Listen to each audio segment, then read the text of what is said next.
சில மனிதர்கள் சில நேரம் அப்படின்ற ஒரு நல்ல படத்தை வந்து கொடுத்த டேரக்டர் இப்போ நம்ம மேலே பாம்பு தூக்கி போட்டிருக்காரு.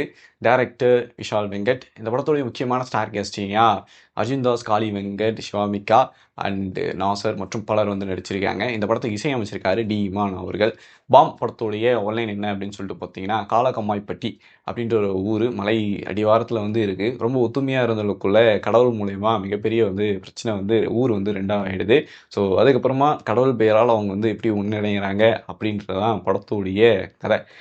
ரொம்ப இன்ட்ரெஸ்டிங்காக வந்து இருந்துச்சு. ஒரு ஒரு ஃப்ரிக்ஷன் ஸ்டோரி அப்படின்னு சொல்லிட்டு டேரக்டர் இந்த மாதிரி ஒரு ஊரை கிரியேட் பண்ணி அவங்களுக்கு இந்த மாதிரியான பிரச்சனை அப்படின்னு சொல்லிட்டு ஃபர்ஸ்ட் ஹாஃபில் நம்ம வந்து செட் பண்ண வைக்கிறாரு. செட் பண்ண வச்சுட்டு ஃபர்ஸ்ட் ஹாஃப் முழுக்குமே ஒரு கேரக்டர் என்ன, அவங்களுடைய ரோல் என்ன, என்ன பிரச்சனை அப்படின்றத ரொம்ப தெள்ளந்தெளிவாக வந்து கொடுக்குறாரு. அந்த புரிதல் நமக்கு வந்து அந்த படத்துக்குள்ளே கொஞ்சம் ஒன்றி யார் யாருக்கு என்னென்ன பிரச்சனை அப்படின்றதுக்கு கொஞ்சம் நமக்கு வந்து டைம் எடுத்தாலும் ஃபர்ஸ்ட் ஆஃப் எண்ட் அப்போ ஒட்டுமொத்தமாக ஊர் இதுதான் பிரச்சனை, இதனால தான் நடக்குது அப்படின்றத வந்து ஓவராலாக தெரிஞ்சுக்க முடியும். ஸோ இதனால் ஓரளவுக்கு வந்து இந்த ஃபர்ஸ்ட் ஆஃப் வந்து கொஞ்சம் நமக்கு வந்து சின்ன சின்ன இடங்கள்ல வந்து லேக் ஆன மாதிரி வந்து தெரியலாம். பட்டு ஓவராலாக ஃபர்ஸ்ட் ஆஃப்மே நல்லா தான் இருந்துச்சு. செகண்ட் ஹாஃப்லேருந்து இட்ஸ் ஃபயர் அப்படின்னு தான் சொல்லி ஆகணும். பிரச்சனைகள் இதுதான் தெரியும், இதுதான் இவ்வளோ தூரம் நடந்திருக்கு அப்படின்னு சொல்லிட்டு தெரியும். இதிலிருந்து எப்படி வந்து இதை வெளியே வர போகிறாங்க, ஊராக வந்து எப்படி சேர போகிறாங்க அப்படின்ற ஒரு கியூரியாசிட்டி நமக்குள்ளேயும் வந்துடுது. அந்த இடத்துல இருந்து பீக் தான் சொல்லி ஆகணும். செகண்ட் ஹாஃப் ஃபுல்லாகவே அவ்வளோ இன்ட்ரெஸ்டிங்காக வந்து போயிட்டே இருந்துச்சு. நிறைய எதிர்பார்க்காம சின்ன சின்ன ட்விஸ்ட் ஆகட்டும், இல்லை பல சின்ன சின்ன காமெடிஸாக ஆகட்டும், ஊராகவே வந்து சேஞ்ச் ஆகிற ஒரு இடமாகட்டும், இப்படி வந்து ஒட்டுமொத்தமாக செம்மையான ஒரு படத்தோடு வந்து நமக்கு வந்து கொடுத்துருக்காரு.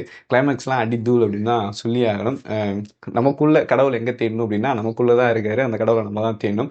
எண்ட் ஆஃப் த இதுவில் வந்து எனக்கு கடவுள் மேலே நம்பிக்கை இல்லைனாலும் மற்றவங்களை வந்து நான் மதிப்பேன் அப்படின்னு சொல்லிட்டு கலெக்டர் நம்ம பேசுகிறதாகட்டும், இப்படி பல விஷயங்கள் வந்து படத்தில் வந்து பவர்ஃபுல்லாக இருந்துச்சு. பல டைலாக்ஸ் நம்ம இதுக்கு முன்னாடி பல படங்களை வந்து ரசிச்சிருப்போம். அதுவும் அஜிதாஸ் வாய்ஸில் வந்து லைஃப் டைம் செட்டில்மெண்ட்ரா அப்படின்னு சொல்லிட்டு அவர் வந்து சொல்லியிருப்பார். அந்த டைலாக் இந்த படத்துல இருந்து யூஸ் பண்ணுறாங்க. யூஸ் பண்ணுற விதமே வந்து செமையாக வந்து இருந்துச்சு. இப்படி பல டைலாக்ஸ் வந்து சொல்லலாம். அப்படி வந்து வச்சுருக்காங்க. ரொம்ப ஜாலியாக ஒரு பயங்கர ஃபன்னாக முக்கியமாக ஒரு நல்ல ஒரு மெசேஜை வந்து சொல்லியிருக்கு பாம் படம். ஸோ நீங்கள் போயிட்டு உங்கள் ஃபேமிலியோடு பாருங்கள். பார்த்துட்டு இந்த பாம் உங்களை வந்து பயங்கரமாக சிரிக்க வைக்கும். ஒரு முக்கியமான ஒரு விஷயத்தை நம்மக்கிட்ட பேசும். ஸோ உங்களுக்கு பாம் எப்படி இருந்துச்சுன்னு கீழே வந்து கமெண்ட் பண்ணுங்கள்.